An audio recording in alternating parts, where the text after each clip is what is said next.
और एक बात करूं, बहुत बढ़ के एक बात कहूंगा, बुरा ना मानना, आज डॉक्टरों की कमी नहीं है। एमबीबीएस रोड पे अगर आप निकलें तो 8-10 आपको तख्तियां एमबीबीएस की लगी मिल जाएंगी। 8-10 तख्तियां। एमबीबीएस भी बहुत बने और बीयूएमएस भी बहुत बन गए, मगर अफसोस कि कोई इंसान न बन सका। जिस हॉस्पिटल में आप जाइए उल्टी छुरी से गले काटे जा रहे हैं। दुनिया इतनी जालिम हो चुकी है, पैसा ही असल हो चुका है। पैसा कमाने के लिए लाशों के ऑक्सीजन लगाने के बाद 3 दिन तक उन्हें रख करके पैसा वसूल किया जाता है और 3 दिन के बाद कहा जाता है ये मर चुका है। अपनी लाश ले जाइए। जब फैमिली वाले लेने के लिए आते हैं तो उसी हॉस्पिटल का एक मेंबर आके कहता है लाश बाद में मिलेगी, पहले आपको इसकी टोटल फीस जमा करनी पड़ेगी। इलाज नहीं हो रहे, अब लाशों के सौदे हो रहे हैं। मैं तो अक्सर कहा करता हूं यार, अगर तुम्हें यह लगे कि कोई बंदा मरने वाला है तो उसे हॉस्पिटल न लेके जाना, उसे पाक से बिस्तर पे अपने घर में लेटा देना। कम से कम अगर चैन से जी ना सका तो चैन से मर तो सकता है। लेकिन हम करते क्या है, 2 बातें हमें खा जाती हैं। एक तो ये कि अगर हॉस्पिटल ना लेके गए तो दुनिया क्या कहेगी। दूसरा ये कि ये घर में खांसे का बच्चों को तकलीफ होगी। ये सोच करके हम हॉस्पिटल लेके भागते हैं। और हॉस्पिटल की कंडीशन आप देखिए, जिस बिस्तर पे बंदा लेटा है वो बिस्तर भी ना पाक, जो चादर इसके नीचे बिछी है वो चादर भी ना पाक, जो कपड़ा कॉटन का इसको पहनाया गया है वो कपड़ा भी ना पाक। आईसीयू में रखने के बाद मुंह पे ऑक्सीजन लगा दिया गया। अब कोई भी अपना उसके अंदर नहीं जा सकता। पूरे का पूरा स्टाफ ऐसा है जिसे कलमा तो बड़ी बात है, इस्लाम तक नहीं आता। मुझे बताओ अगर रूह निकलने लगे कितनी बेबसी की मौत होगी, जहां रहमत के फरिश्ते तक ना आए। मरते वक्त कौन क्या चाहता है, हर शख्स ये चाहता है मरते वक्त मेरी रूह आसानी से निकल जाए। क्या कि अच्छा हो तेरे घर के अंदर तेरा बाप लेटा हो, पाक बिस्तर हो, पाक चादर हो, पाक लिबास हो, इधर रूह बदन से निकलना शुरू करे। अगर बेटे को कुरान आता है तो बहुत अच्छा, भतीजे को आता है तब भी अच्छा है, खानदान में किसी को कुरान आता है तब भी अच्छा है। मैं जानता हूं अगर खानदान में भी किसी को कुरान नहीं आता होगा तो कम से कम बेटों को इतनी गैरत आती होगी, मस्जिद जाकर इमाम को बुला करके लाएंगे, वो आके बाप के सरहाने खड़ा होगा, इधर रूह निकलती होगी वो यासीन पढ़ना शुरू करेगा, इधर रूह निकलती होगी वो सूरह रहमान पढ़ना शुरू करेगा। फिर तेरा बाप बेबसी की मौत नहीं मरेगा बल्कि शान से कहता जाएगा इन्हें जाना इन्हें माना, न रखा गैर से काम, लिल्लाहिल हम्द में दुनिया से मुसलमान। नारे तकबीर, नारे रिसालत, मसलके आला हजरत फैजाने कुरान मुफ्ती अहमद रजा साहिब क़िबला। मैं कहता हूं पढ़ो और आगे बढ़ो। कम से कम मैं एक बात बता दूं, खुदा की कसम खा के कहता हूं, इससे बड़ी कसम कोई नहीं, अल्लाह ने मुसलमान के सीने में रहम रखा है, मुसलमान के दिल में रहम रखा है। वो कितना भी बड़ा दुनियादार हो जाए किसी न किसी गोशे में रहम रहता है। अगर आपका बेटा एमबीबीएस होगा, कुछ नहीं बीयूएमएस ही हो जाए, कोई गरीब रोता हुआ आएगा तो कभी मुस्तफा के नाम पे उसे फ्री दवा मिल जाएगी, कभी हुजूर के नाम पे उसका फ्री इलाज हो जाएगा। कम से कम कुछ भी ना सही। और बढ़ के बात करने लगा हूं, ये मैं किसी पे तंज नहीं कर रहा हूं, ये कड़वी सच्चाई है। तुम जानते हो हमारी बेटियों को जब ऑपरेशन थिएटर के अंदर ले जाया जाता है, उनके साथ का सुलूक किया जाता है, कोई नहीं जानता है। उनके जब कपड़े उतार दे जाते हैं, कौन सी बदतमीजी नहीं करते जालिम। मैं चाहता हूं जब तेरी बेटी का ऑपरेशन हो वहां पे कलमा पढ़ने वाला खड़ा होना चाहिए, दीन की बेटी खड़ी होनी चाहिए, ताकि उसके सदर को अगर कोई कुत्ता खोलना चाहे हाथ बढ़ा के कह दे ना, ये सिर्फ तेरी मेरी बेटी नहीं, ये मदीने वाले की भी बेटी है, मुस्तफा की बेटी है। इसकी इज्जत को हाथ ना लगाना, इसकी इज्जत हमारी इज्जत है। खुदा की कसम खा के कहता हूँ, अगर तेरी बेटी MBBS बन जाएगी, सर्जन बन जाएगी, मैं नहीं जानता दुनिया क्या कहेगी, लेकिन इतना जानता हूँ बेशुमार बेटियों की इज्जतें महफूज होती नजर आए। क्या बात है, सुभान अल्लाह, सुभान अल्लाह। बहुत और आगे बढ़िए। बहुत अलग नजरिया रखता हूं मैं, पढ़ो, मैं मुखालिफ नहीं था। पढ़िए।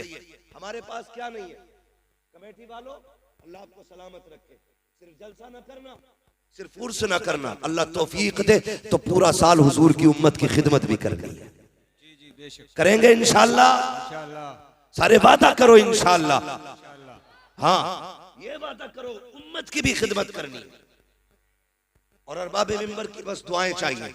हमारे पास नारे भी बहुत हैं, ठीक है, उर्स भी हमारे काफी भारी होते हैं, लंगर भी काफी बड़े होते हैं, और ये होने भी चाहिए। ये सुन्नियों की पहचान है। मैं खत्म करने की बात नहीं करता, ये सुन्नियों की पहचान है। लेकिन मजा तब है आज मौलवी साहब के नाम का उर्स सजा के बैठे। अल्लाह करे कल मौलवी साहब की तरफ से किसी गरीब बेटी का घर भी तुम बसाने के लिए खड़े हो जाओ। जिस तरह पूरी कमेटी ने इकट्ठे होकर के खून पसीने की कमाई से उर्स सजाया है, अल्लाह करे किसी गरीब की बेटी के हाथ मेहंदी से इसी मेहनत से सज जाए। दावे के साथ कहता हूं, भले तू साल भर मजार पे ना आना, दुनिया के किसी भी कोने में तुमने गरीब बेटी के हाथ मेहंदी से सजा के उसका घर आबाद करा दिया, मरने की देर होगी, मदीने वाला तेरी कब्र को सजाने खुद आ जाएगा। हमें ये करना पड़ेगा और आगे बढ़ना पड़ेगा। मेरे दोस्तों, कितने पीछे रह गए, खुद सोचो, खुद सोचो। जिसके धर्म की कोई था नहीं, वो तो मजबूती से थामे बैठे। जिनके मजहब की एक एक तारीख रकम है, आज वो कितने पीछे। तुम देखोगे किसी भी गैर मुस्लिम को, तुम आज देखो बिना तिलक के नजर नहीं आएगा। जी जी बेशक, बहुत गौर से सुनना मेरी बात। बिना तिलक के नजर नहीं आएगा, बिना बालों के नजर नहीं आएगा। आज क्या हुजूर ने हमें टोपी दी थी, किधर गई? कितने लोग लगाते टोपी? सोचो तो सही, कितने लोग टोपियां लगाते? कब? जुमे के दिन टोपी लगती है। किस दिन? बोलो, नाराज हो? जुमे के दिन। नाराज नहीं हो तो फिर बोलो, जुमे के दिन लगाते कि नहीं? जी जी जी। और कौन से दिन लगती है? ईद के दिन। वैसे तो किसी ना किसी के सर पर रोज लगी रहती है, लेकिन मैं वो बात कर रहा हूं जिसमें ज्यादातर लोग टोपी लगाते हैं। दूसरा कौन सा दिन है? अल्लाह सलामत रखे, भाई कह रहे हैं ईद का दिन। और एक दिन और आता है जिसमें सारे लोग टोपी लगाते हैं, वो दिन आता है रबीउल अव्वल शरीफ का दिन, हुजूर की विलादत के दिन। सबके सर पे टोपियां होती हैं। और एक दिन और आता है जिसे मुहर्रम की 10 तारीख कहा जाता है, जिसमें अक्सर लोगों के सर पे टोपी होती है। जब सब टोपी लगा लेते हैं तो हुकूमत हिल जाती है। तो मैंने 4 बार टोपी लगाई, हुकूमत हिल गई। अगर 365 दिन टोपी लगा लोगे तो दुनिया हिलती हुई नजर आएगी। जी जी बेशक। लेकिन लोग कहते हैं, अरे मौलवी साहब तकरीर करना, लोनिया दुपट्टे ना ओढ़ना। तो मैं सीधी बात कहता हूं, जब से लड़कों ने टोपियां उतार दी, बेटियों ने दुपट्टे उतार दिए। बाप टोपी ओढ़ना शुरू कर दे, बेटियां दुपट्टे ओढ़ना शुरू कर देंगी। आदत डालिए बच्चों के, आदत डालिए। गलत मैसेज मत लेके जाना। मेरी बात का ये मत निकालना मैं किसी को सताने आया था, दिल तोड़ने आया था। मैं बताना चाहता हूं, आज शादियां आप देखिए, शादियों में जाओ तो शरीफ आदमी खड़ा नहीं हो सकता। भाई कितने में किया होटल बुक के? 2 लाख में, 5 लाख में। और एक इज्जतदार आदमी अंदर एक लुकमा नहीं खा सकता। हजरत को ले जाना, टहल टाल के बाहर आ जाएंगे, क्योंकि वहां जितने खा रहे हैं सब बैलों की तरह घूम घूम के खा रहे हैं। नीचे बैठ के खाने वाले को तो पागल समझा जाता है। और अजीब लोगों का सिस्टम है। एक ने तो कारी असगर साहब एक ही प्लेट में बिरयानी भी डाली, कौरमा भी डाला, जर्दा भी डाला, कोल्ड ड्रिंक थी, वो दूसरे हालात में पकड़े पड़ा। अब वो खाए कैसे? औलाद देती और प्लेटें वो कई जगह पे फाइबर वाली, वो फटी कपड़ों पे। बारात आफत में बदल गई। हमने 4-4 लाख के मैरिज हॉल तो किए, हमने 10 रुपए का दस्तरखान नहीं बिछाया। हमने 10-10 लाख लगा करके दुनिया की शोहरतें हासिल की। क्या कि अच्छा होता जमीन पे बैठ के मुस्तफा की सुन्नत को जिंदा किया होता। क्या कि अच्छा होता। लो एक बात और बता दो, जो खड़े होके खाते हैं उनकी बरकतों का मामला ये है, उसमें डबल खर्चा आता है। जो बैठ के खाते हैं उसमें आधा खर्चा आता है। लोग कहते हैं ये फेंकने में जायक हुआ है, मैं कहता हूं नहीं, तुमने सुन्नत मुस्तफा छोड़ी इसलिए बरकतें उठा दी गई। तू बैठ के खा, खुदा की कसम जितने खाने में एक बारात का भला होगा उतने खाने में अल्लाह 2 बेटियों के घरों को आबाद करेगा। नारे तकबीर, नारे रिसालत, मसलक के आला हजरत मुफ्ती हम्माद रजा साहिब क़िबला। बात खाने की आ गई तो एक और कह दूं, कार्ड आता, कार्ड एक आदमी की दावत है तो मोटरसाइकिल पे 3 बैठ के जाते हैं। समझ रहे मेरी बात? ये बात गौर से सुनना। एक पे 3 बैठ के जा रहे हैं, रास्ते में दोस्त मिल गया, उससे कहते तू भी टंग जा। कई लोगों की ये कंडीशन है, देखी ताहिर भाई के पैर रखने जगह नहीं, ऐसे चिल गाड़ी बन गई। दावत खाने जा रहे आप, क्योंकि पैर रखने की इतनी जगह ही कब है? वो तो बनी 2 लोगों के लिए थी, 4 बैठ गए, फ्री की खाने गए। पहले एक बात याद रखिए, मेरी बेटी हो या आपकी बेटी, हर बंदा खाना अपने मेहमान के हिसाब से बनाता है। ठीक है जी? और क्या करते हैं, अगर 100 मेहमान उसकी लिस्ट में होते हैं तो 120 लोगों का हर बंदा खाना बनाता है, बच जाए कम ना पड़े। बेशक। और जितनों को दावत देता मैं हूं या आप हूं, उसके रजिस्टर में चढ़े होते कितने लोग खाने वाले। अब अंदाजा लगाइए, एक के साथ एक फ्री आ गया, उसने बनाया था 120 लोगों का, खाने वाले कितने हो गए? 200 हो गए ना, 100 का डबल हो गया तो 200 हो गए, और कभी कभी 250 भी हो जाते हैं। अब ये बताइए, ये जो आप एक की दावत पे 3 टन के जा रहे हो, तुम्हारे बाप की जागीर थी? खुद सोच के बताइए, तुम नहीं जानते। एक बाप जब बेटी को रुखसत करता है ना, लोग खाने के ऐप बयान करना शुरू करते हैं। नाक तक भर के खागा और तीली डाल के को नमक तेज था, हल्दी कम रह गई, बोटियां गला दी। कुछ कहता छोटे पीस होते, मुंह का साइज देख के जाता ना। गुंडागर्दी है ये खाने में भाई। एक गरीब मर गया रोटी पकाते पकाते, तुम किसी के खाने को खाने के बाद कहते हो इसका चावल कच्चा था, नमक तेज था, मिर्च ज्यादा थी, हल्दी कम डाली गई, तेल ज्यादा था। और यार इतना बोलने से पहले जरा पंडाल में जिधर खाना चल रहा है उधर देख तो सही। किसी कोने में बेटी का बाप गर्दन झुकाए खड़ा होगा, वो देख रहा होगा, वो दिल में कहता होगा मालिक रोटी कम ना पड़ जाए, मालिक शोरबा कम ना पड़ जाए। किसी कोने में खड़े होके कहता है या अल्लाह आज इज्जत रख लेना, तुझे क्या पता तेरी नजर में तो एक वक्त का उड़द गोश्त है। उस बाप से पूछ उसने इस उर्दों के लिए कितने दिन ओवर टाइम ड्यूटी की है, उससे पूछ एक वक्त के खाने के लिए उसने कितनी रातों में उठ उठ के मजदूरियां की है, उससे पूछ उसने कितनी मेहनत से एक बारात का खाना बनाया है। जब से बेटी पैदा हुई है इसने नए कपड़े पहनना छोड़ दिए थे, जब से बेटी घर में आई थी इसने घी दूध खाना छोड़ दिया था, जब से बेटी घर में आई थी इसने अपने शौक खत्म कर दिए थे। और तू कहता है खाने में कमी रह गई है। और शर्म कर, शर्म कर,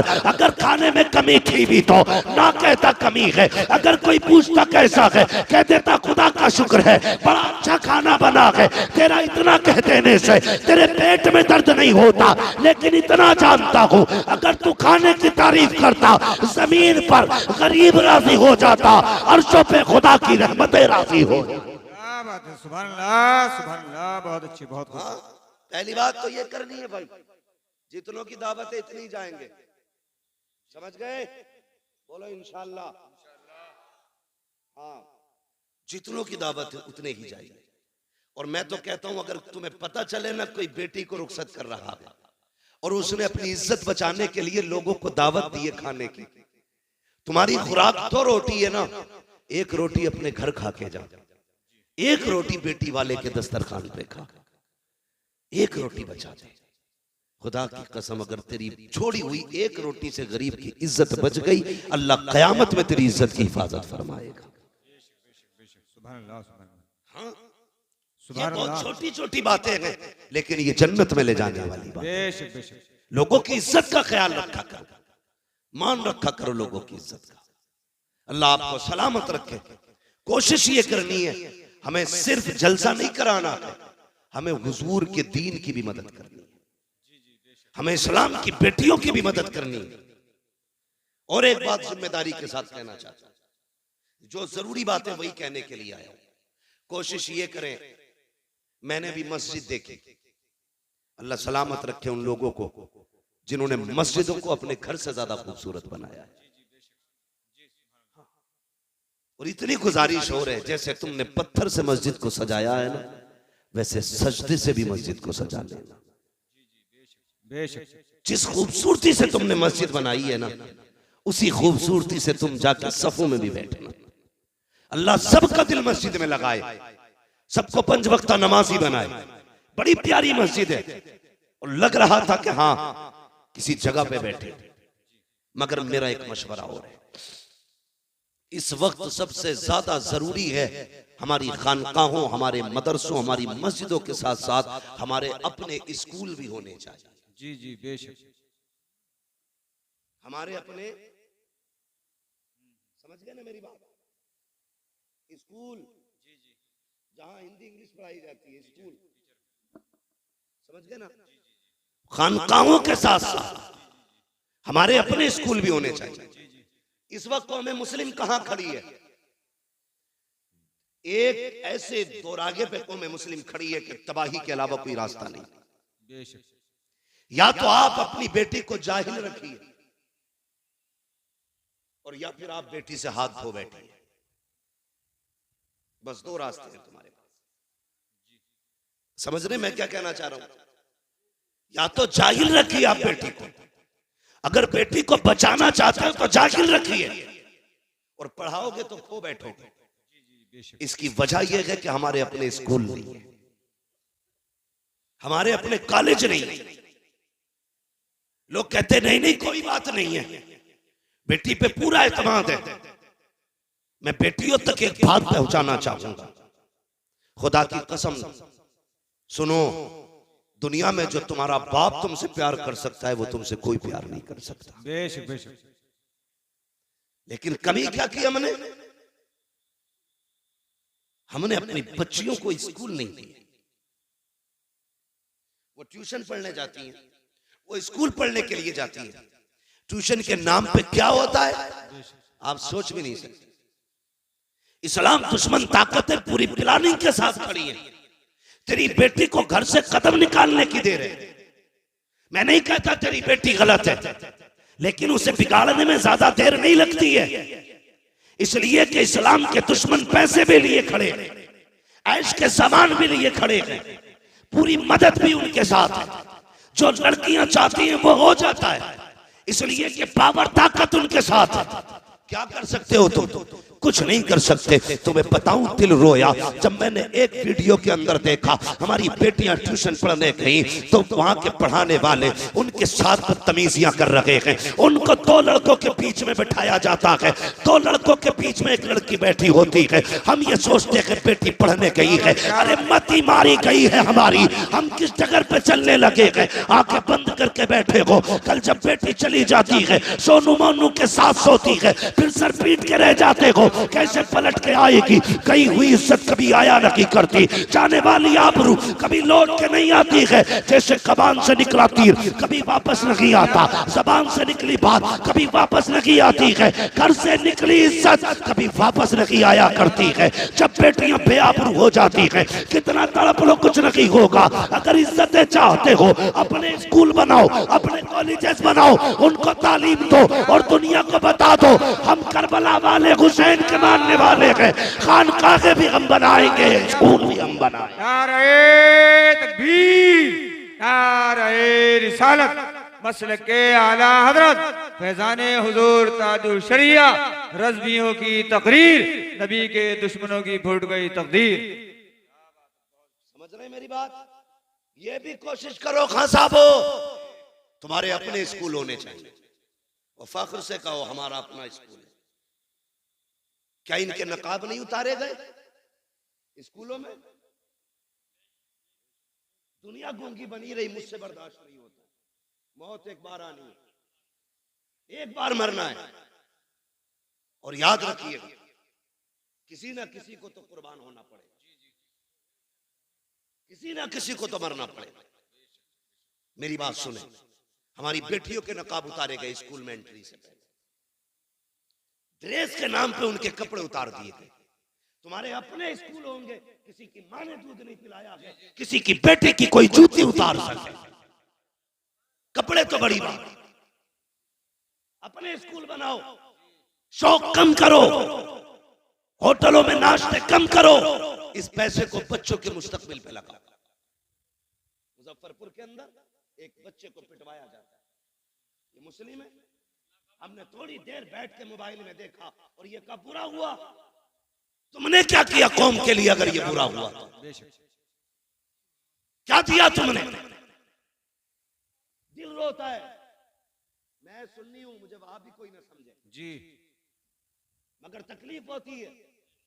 खानकाहों में जाना हमारा वतीरा है, बुजुर्गों के कदमों में बैठना हमारी इज्जत है जी, बेशक। लेकिन कई बार ऐसा मैंने देखा है, खानकाहों में जितनी ऊंची गोलकें लगी हैं उसमें पैसे डालने जगह नहीं होती, उंगलियों से ढकेल ढकेल के पैसे भरे जाते हैं। उन पैसों को गिनने के लिए लोगों के नंबर नहीं आते हैं। और यार कभी वही पैसा उठा करके बच्चों के मुस्तकबिल पे लगाओ, स्कूल कॉलेजेस पे लगाओ। खुदा की कसम खा के कहता हूँ, खानकाह में पैसा दोगे तो शायद 10-20 का पेट भरेगा। अगर यही पैसा तुम अपने बच्चों के मुस्तकबिल पे लगा दोगे, 10-20 का नहीं बल्कि 10-20 सदियों का अल्लाह भला फरमा दे। सुभान अल्लाह, सुभान अल्लाह। बहुत अच्छे, बहुत अच्छे, बहुत खूब। बहुत इस तरह बिगड़ा है साकी, उन्हीं को जाम मिलता है जिन्हें पीना नहीं आता। जी जी, बेशक।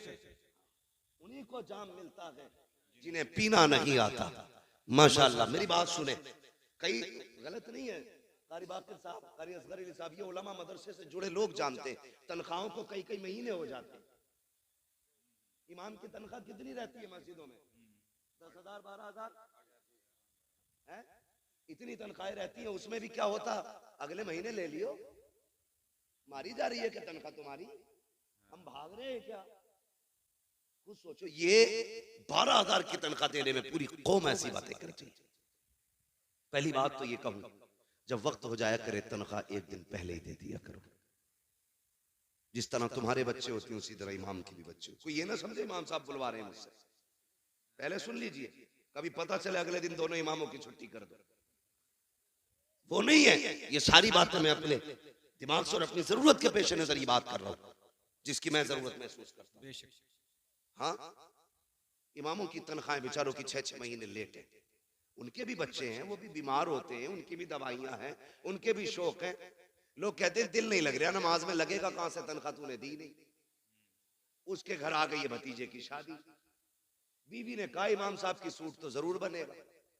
तो वो फजर में भी खड़ा है ना, दुनिया सो रही है, वो हिसाब लगा रही है अब कहां से लाऊंगा। तो तेरा दिल लगेगा नमाज में? खुद बताना वगैरह, अल्लाह अकबर। उसके बाद कह रहे पता नहीं उस दुकान पर 1700 का मिलेगा, वहां 1800 का, वहां 2100 का, वो भी पैसे मिले भी नहीं है, किससे उधार लूंगा। ये सारा हिसाब जब फजर में लगेगा तो दिल लगेगा नमाज में? जरूरतें पूरी कर दो। जब वो खड़ा हो ना, उसका दिमाग दुकान पे न जाए, उसका दिमाग सीधा अल्लाह की बारगाह में चला जाए। बेशक बेशक। हाँ, मैंने बड़े बड़े पैसे वालों को ऐसे जेब में हाथ डाल के कहते देखा, अरे यार इमाम साहब थोड़ी देर पहले कहते, अभी तो कलवा ले गया, इसका कलवा भी जरूरत पे आता। जी जी। हाँ, ये बड़ा यार एक मिजाज बना लिया लोगों ने। किसी ने किसी अरे थोड़ी लेट हो गए भाई, तुम अभी 5 मिनट पहले कह दे। क्या आदतें बन गई? आदतें झूठ और मक्कारी फितरत हो गई हमारी। फितरत है, किसी का इंतकाल हो जाए और तुम ना बताओ, फिर वो पूछे यार तुम जोहर में नहीं थे, यार दफन में गया था, अरे यार मुझे क्यों नहीं बताया, मैं भी जाता। फर्ज कर लो अगर जाते टाइम बता दो चलेगा, अरे यार क्या बताऊं वो बकरा बीमार है ना, मैं भी चलता। मतलब करना एहसान ही है, जिधर से चाहो कान पकड़ लो, ये भी कोई जिंदगी है? जिसके साथ खड़े हो खुलूस के साथ खड़े हो, खुलूस के साथ, दिखावा नहीं होना चाहिए, मक्कारी नहीं होनी चाहिए। अरे इमाम साहब अब कहिए तुमने, अभी अभी कलुआ आया था, सारी दे दी, चलो फिर भी देखेंगे, ये कह के जान बचा के निकल लेते है। अभी आ जावे तावीज देने वाला, एक बकरा लाइए, पैसे ना होंगे तो बीवी के जेवर गिरवी रख के बकरा लागा, बकरा। अब तो देखो तरक्की कर ली सबने, पहले मुर्गा मांगते थे, बकरा मांगते, पूरा बकरा चाहिए। ये बता खानदान की तकदीर लिखेगा क्या इससे, पूरे बकरे से? भाई हम तावीजों में और अपनी जरूरत के लिए कुछ भी कर सकते, दूसरे के हक के लिए कुछ करने तैयार नहीं। इन चीजों से निकलिए, खुलूस पैदा कीजिए दिल में। देने वाला कौन है बोलो, सारे बोले कौन देता है, और जोर से कौन देता है?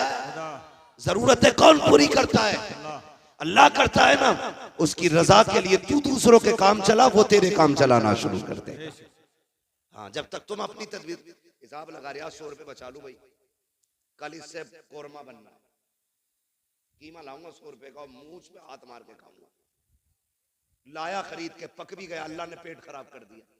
अब टुक टुक देखते आ, ले भी आया, पक भी गया, खा नहीं सकते। अल्लाह कहता देख ये मेरी पावर है, हम अगर चाहे तो तेरे हाथ में कभी तेरे मुंह में नहीं जाने दे सकते। जी बेशक, हाथ में भी। और कहता जो हम पे भरोसा करता है ना, हम उसे वहां से देते जहां से वो सोच भी नहीं सकता। जी बेशक बेशक, सोच भी नहीं सकता है। इसलिए मेरी गुजारिश है जहां जरूरत है वहां इन्वेस्ट करो बेशक। लेकिन आज सबसे बड़ा तो दबंग वही है ना जो सबसे ज्यादा इमाम को डरा के रखे। और इमामों से भी हाथ जोड़ के गुजारिश है, प्रधान आ जा तो सराहना ना छोड़ा करो, तुम इमाम हो। हाँ, ये भी मामलात खराब है। प्रधान आ गए तो जगह छोड़ दी, कोई गरीब आ गया तो हिलने ही तैयार नहीं। अपना भी समझो एक ही सफ में खड़े हो गए महमूद अयाज, ना कोई बंदा रहा ना कोई बंदा नवाज। प्रधान भी है खड़ा हो लाइन से, कौन है तू? मैं वो हूं जो गांव का प्रधान है, मैं मुखिया हूं, मैं जमींदार हूं। होगा तू, मैं मस्जिद का इमाम हूं। तेरी रसाई कहां तक है? थाने तक। मेरी रसाई खुदा तक है। तू थाने कब जाता है? जब दलाली का नंबर हो। मैं खुदा तक कब जाता हूं? दिन में 5 बार लेके जाता हूं। पावर देख अपनी, और तू भी डट के खड़ा हो। अगर कोई कहे इमामत करनी है मेरी सुननी है, छोड़ दे मुसल्ला, कह देना। भूखे रह सकते हैं, इज्जत के सौदे नहीं कर सकते। और कई लोग ना इस चीज को इनकिसारी कह देते हैं, ये बड़ी आजिज़ी है। ये आजिज़ी नहीं है, चापलूसी है। तेरे पास वो चीज है जिसके बदले में दुनिया की कोई दौलत नहीं लग सकती। रब ने तेरे सीने में कुरान दिया है, इसकी बदल में कोई शय नहीं हो सकती है। बैठ डट के बता दुनिया को तू कौन है, बताना। हाँ, जो 4 लाइनें इंग्लिश में याद करते लोग उसके आगे खड़े होकर सल्यूट मारते। तूने तो 30 पारे कुरान के सीने में सजा रखे, लेकिन हम उसकी इज्जत नहीं करते। आगे लोटा ना हुआ, ये सपना बिछी, निकालो इन्हें। 5 मिनट लेट थे फजर में, इमाम 5 मिनट लेट हो जा तो इमामत से हटा दिया जाता है। तेरा बेटा 5 महीने से मस्जिद में नहीं आया, तुझे निकाला किसी ने मस्जिद से? नमाज तो सब पे ही फर्ज है ना, ये इमाम पे ही फर्ज है भाई। बोलो, ये नौजवान लोग डर रहे हैं क्या? मैं नहीं कहूंगा, सब पे फर्ज है। सब पे फर्ज है ना नमाज, सब पे ही फर्ज है ना। तो ये जो सुबह सुबह जाके इमाम की खाट उल्टी करते हैं, इनकी जिम्मेदारी है घर से निकले तो बेटों की खाट उल्टी पहले करें, उनका हाथ पकड़ के मस्जिद में लाओ। अपने लल्ला को चादर उड़ाते हो, इमाम की चादर खींचते हो, फिर कहते हो निकालो ही नहीं। मैं एक मशवरा देके जाऊंगा, आपकी वो तो मर्जी है, कोई भी कैसे करे। मैं नहीं जानता आपके यहाँ का हिसाब कैसा है। मस्जिद अच्छी है तो यकीन है कि लोग भी अच्छे होंगे। हाँ, मैं सोचता हूं मस्जिद देखी तो मुझे लगा लोग भी अच्छे होंगे, लेकिन एक फ्री में मशवरा दे रहा हूं, इमाम को निकालने की जिम्मेदारी अपने सर मत ले लेना, वरना हो सकता पूरी जिंदगी आपको भटकना पड़े। कभी किसी आलिम की बद्दुआ मत लेना, वरना खैरियत नहीं। कोशिश ये करना, माना के हाफिज तेरा भतीजा है, चचा है, भाई है, बेटा है, उसे अपना बेटा ना समझ, मुस्तफा का वारिस समझ के उसकी इज्जत किया करो। अल्लाह तुम्हें उसका सवाब अता फरमाए। तो मैं ये कह रहा था, जहां जिस शय की जरूरत है वहां वो लगाओ। आज हमारे मदरसों की तनख्वाहें मुदर्रिसों की नहीं गई, वहां कोई पैसा देने नहीं जाता, और गोला के नाक तक भरी पड़ी है। नोटबंदी हुई ना तो बोरियों में से गले हुए नोट निकल रहे थे, गले हुए करेंसी गला दी कई कई करोड़ रुपए की। अगर वही पैसा मदरसे वालों पे होता तो कितने कुरान वाले पैदा होते, कितने हदीस वाले होते, कितने तजवीद वाले होते, कितने तफसीर वाले होते। खुदा की कसम हर घर में कुरान का दरख्त लगा हुआ था। इसलिए जहां जरूरत है वहीं पे पैसा लगाइए, अपने बच्चों को आगे बढ़ाइए। कमेटी वालों, जलसे के साथ साथ हमें बस्ती भी देखनी है, हमें हुजूर की उम्मत के गरीब भी देखने हैं, हमें बेटियां भी देखनी है, अपनी सोसाइटी को भी आगे बढ़ाना है। अगर जरूरत पड़ी तो स्कूल भी देंगे, जरूरत पड़ी तो कौम के लिए अस्पताल भी बनवाएंगे। कोशिश ये करेंगे जो गरीब लोग हैं हुजूर की उम्मत के, उन्हें मुस्तफा के नाम पे फ्री दवाएं मिलनी चाहिए। करेंगे नहीं, लेकिन करते नहीं लोग, सारा पैसा एडवांस रखते हैं। अल्लाह कहता रख कितना रखेगा, एक फोड़ा निकालूंगा भेजे में, एक ऑपरेशन 10 लाख का बैठाऊंगा, दूसरा कमर में निकालूंगा 20 लाख का ऑपरेशन, वो 4 फोड़ों में तुझे रोड पे ले आऊंगा। वो कहता है यही दौलत गरीबों पे लुटा, फिर देख मैं तुझे मौत भी ऐसी दूंगा कि तुझे मरते वक्त मौत का एहसास नहीं होने दूंगा। सौदे तो करो रब से यार, सौदे तो करो। इसलिए मेरी गुजारिश है, आप अपने पैसे को भलाई की जगह लगाइए, जरूरतमंदों पे खर्च कीजिए, जो जरूरतमंद नजर आए उन पे पैसा खर्च करें। अल्लाह ताला हमारी कौम को दिन दूनी रात चौगुनी तरक्की अता फरमाए। और एक बात बता दूं, जब भी हुजूर पे दुरूद पढ़ने की बारी आए ना, कंजूसी नहीं करनी। क्या नहीं करनी है? कंजूसी। क्या नहीं करनी है? कंजूसी। कंजूसी समझते हैं ना जी, मैं आप ही के इलाके का हूं, आप ही की जबान बोल रहा हूं। कंजूसी नहीं करनी है, बल्कि जब हुजूर पे दुरूद की बात आए तो फिर खुल के हुजूर के नाम पे दुरूद पढ़ना, बढ़ के हुजूर के नाम पे दुरूद पढ़ना। आपको लंगर भी खाना, कितनी देगे बनती हैं? कई बनती हैं, खिचड़े की 4-5 देगे बनती। जी, अल्लाह सलामत रखे। और हमारा तो अकीदा ये इन लंगरों पे हमारी नस्लों के गुजारे। बरेली से आवाज आती, तेरे टुकड़ों पे पले गैर की ठोकर पे न डाल, झिड़कियां खाए कहां छोड़ के सदका तेरा। तो बच्चों की आदत डालिए दुरूद पढ़ने की। ये जो चुप रह गए ना, इनके बाप ने दुरूद पढ़ना नहीं सिखाया था। ये जो खामोश रहे दुरूद के मौके पर, इनको पढ़ना नहीं सिखाया था। तुम जानते हो दुरूद पाक की बरकत कितनी अहम है।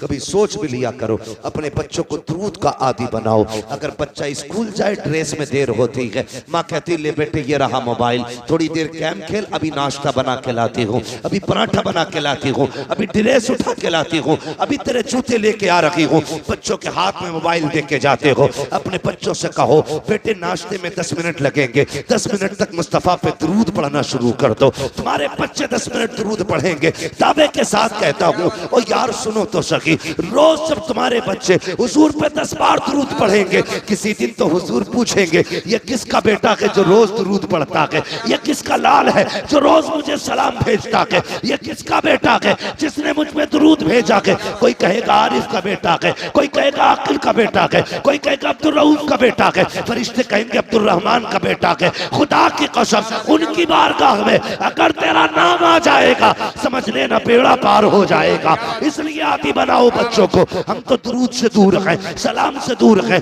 बरकतें तो देखो। अल्लाह अकबर। एक बहुत बड़े पाए के बुजुर्ग हैं, सफर कर रहे हैं, वक्त असर का था, वुजू करने की चाहत हुई, चाहते थे नमाज पढ़े, लेकिन इस कसरत से पानी नहीं था जितना आज पानी है। हर जगह पे टंकी लगी है। प्रधान ने टंकियां बनवा दी। अब कोई टोटी बंद करने तैयार नहीं है। खुला है तो खुला है पानी। और मेरे भाई इस्लाम ने बताया था पानी हिसाब से खर्च करना, एक एक बूंद का हिसाब कयामत में देना है। ये इस्लाम हमें सबक देता है। आज लोग कहते हैं वाटर लेवल कम होता जा रहा है, उसी पानी को कम खर्च किया जाए। ये पैगाम तो 1400 साल पहले इस्लाम ने दिया था। मैं कुछ और कहना चाहता हूं। आज पानी की कसरत है, कल पानी कहीं कहीं मिला करता था, वो भी कुओं से लोग पानी निकाला करते थे। किसी बस्ती में एक कुआं होता था, किसी इलाके में कुआं होता था, कहीं पे कोई चश्मा होता था, कहीं पे कोई नहर हुआ करती थी। आज हर दरवाजे पे समर से भी लगे गए। पानी की कसरत है। वो बुजुर्ग नमाज के इरादे से है,